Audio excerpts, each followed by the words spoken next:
Good day and welcome to American TV News. I am Taniela Emanuela. Now to begin the news, here are some of our top stories. Oborevwori to rebrand and overhaul media outfit in 2026 Delta budget.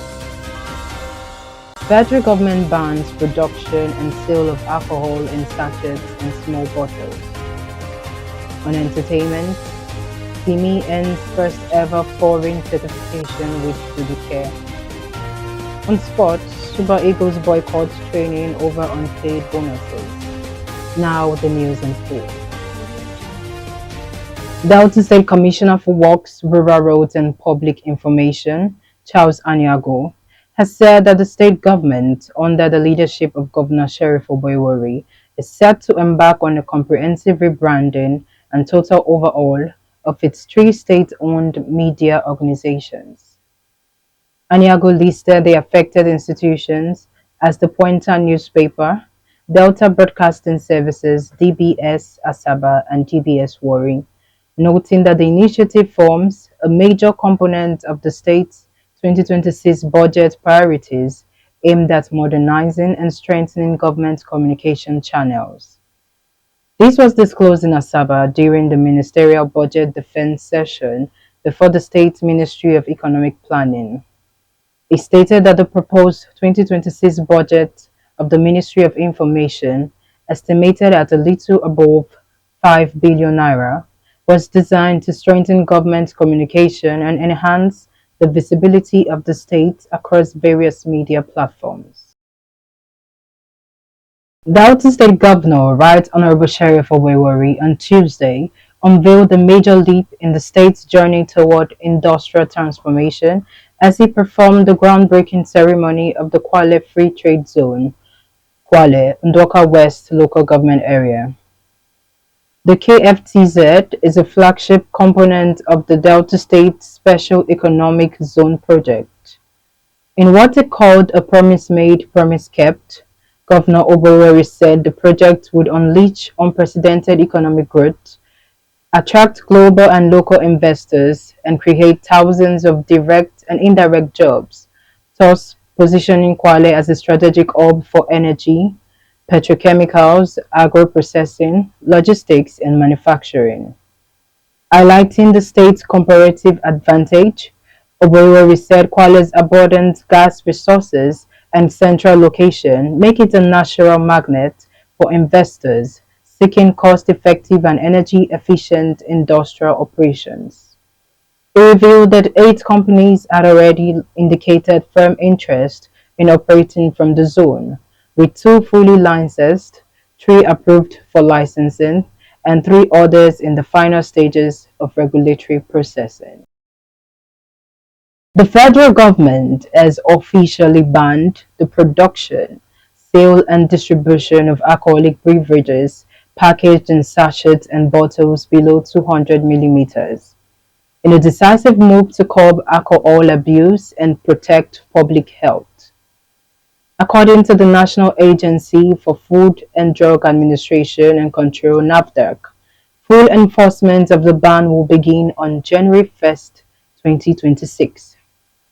Speaking at a press briefing in Abuja on Tuesday, the Director General of NAFDAC, Professor Mojisola Adeyeye, announced that the federal government has also approved the recruitment of 1,000 additional personnel for the agency, starting in December, to strengthen its regulatory and enforcement capacity. Professor Adeyeye said the ban followed a Senate resolution and a directive from the Federal Ministry of Health and Social Welfare, reinforcing NAFDAC's mandate to safeguard public health and protect vulnerable groups, particularly children, adolescents, and young adults, from the harmful effects of alcohol. The presidential delegation to the United Kingdom has opened discussions on the possible transfer of former Deputy Senate President Ike Ekweremadu to Nigeria. The ex-senator is serving a 9-year and 8-month prison sentence, while his wife Beatrice was sentenced to 4 years and 6 months, and Obinna Obete given a 10-year in prison sentence. The team comprises the Minister of Foreign Affairs, Yusuf Tuga, the Attorney General and Minister of Justice, Lateef Gbami, and the head of prison, Controller General of the Nigerian Correctional Service, Sylvester Ndidi Nkashu. The media aide to the Minister of Foreign Affairs, Alkasim Abdulkadir, confirmed the meeting on Tuesday. Abdulkadir stated that the presidential delegation was in London to engage with UK authorities to consider the possibility of Ekweremadu serving the remainder of his prison sentence in Nigeria. Recalling that in March 2023, the former presiding officer of the Senate was convicted of organ trafficking by a UK court. Beatrice's wife and Obina Obete, a doctor connected to the case, were also found guilty. Now on entertainment news. Nigerian singer and songwriter Simisola Kosoko, popularly known as Simi, has achieved a significant milestone with her hit song Duduke, earning a gold certification in New Zealand for selling 15,000 units, making it a first international accolade. Released in 2022, the song's catchy beats and heartfelt lyrics resonated with listeners worldwide. The song's music video, which featured Simi's baby bump, showcased a joy and anticipation as she awaited the arrival of her child. The song's success inspired the Duduke's challenge, where fans created their own interpretations of the song. Now on the business news.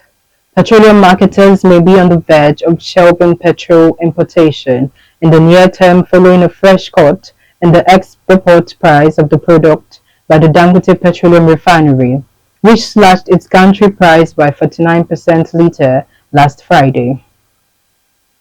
The likelihood of this move became clearer on Monday as major and retail marketers, in separate interviews, admitted that the latest price adjustment has significantly altered the dynamics of fuel supply and competition in the downstream market. The latest price cut also comes amid the federal government's 15% import tariff on refined fuel, a policy that is expected to further widen the price gap between imported petrol and locally refined products in favor of the latter. The industry operators further stated that the move could make petrol imports increasingly undeniable, as marketers would struggle to match Dangote's lower prices and remain profitable. However, some marketers cautioned that importation remains a vital part of Nigeria's fuel supply chain, warning that any attempt to halt imports could trigger product shortages across the country. Now on the foreign scene. Israel's parliament has passed the first reading of a bill proposing death penalty for those it deems to be terrorists acting against the state, a requirement which means it is likely to be used only against Palestinians convicted of deadly attacks on Israelis. The bill, which has been condemned by the Palestinian Authority and human rights group, was backed in the 120-seat test by 39 votes to 16. In the meantime, the bill must pass 2 more readings before it becomes a law. In the same session, the senators also approved the first reading of another controversial bill allowing the Israeli government to close a foreign media outlet without court approval. That vote was 50 in favor and 41 against. The legislation aims to turn a temporary order that allowed the closure of Qatari-owned Al Jazeera in May 2024 into a permanent law. It has been opposed by the government's legal advisors. While the death penalty does exist for a small number of crimes in Israel, it has only been used twice since 1948 when the state was created. The last time was when the Nazi war criminal Adolf Eichmann was hanged in 1962 after a public trial. Finally, on the world of sports, the Super Eagles refused to train in Rabat on Monday as a dispute over bonus payments with the Nigerian Football Federation threatens their preparations ahead of their 2026 FIFA World Cup African Playoff semi-final against Gabon. It was gathered that the NFF president was in Morocco and discussions between the players, technical staff and officials were held. Disagreement was not over the players' daily allowances, which the NFF had promised to pay, but the amount of the winning bonus for the playoff ties. According to sources, the players requested $15,000 for each match, totaling $30,000, but the NFF offered $10,000 per match. They insisted that until a resolution was reached, training would remain suspended and a boycott of the Gabon tie was a possibility. According to a statement released by the players, they want a quick resolution on the matter so that they can continue with their preparations for the 2026 FIFA World Cup's playoff. Meanwhile, Nigeria will take on the Panthers of Gabon in the semi-final of playoffs in Rabat on Thursday, highlighting the Super Eagles started preparations for the crucial fixture in Rabat on Monday. Now to hand the news, recap on our headlines. Oborevwori to rebrand and overhaul media outfits in 2026 Delta budget. Federal government bans production and sale of alcohol in sachets and small bottles. On entertainment, Simi earns first ever foreign certification with Care. On sports, Super Eagles boycott training over unpaid bonuses. That ends the news from Mayor Kings TV as read and edited by Timiela Emanuela. Thanks for watching.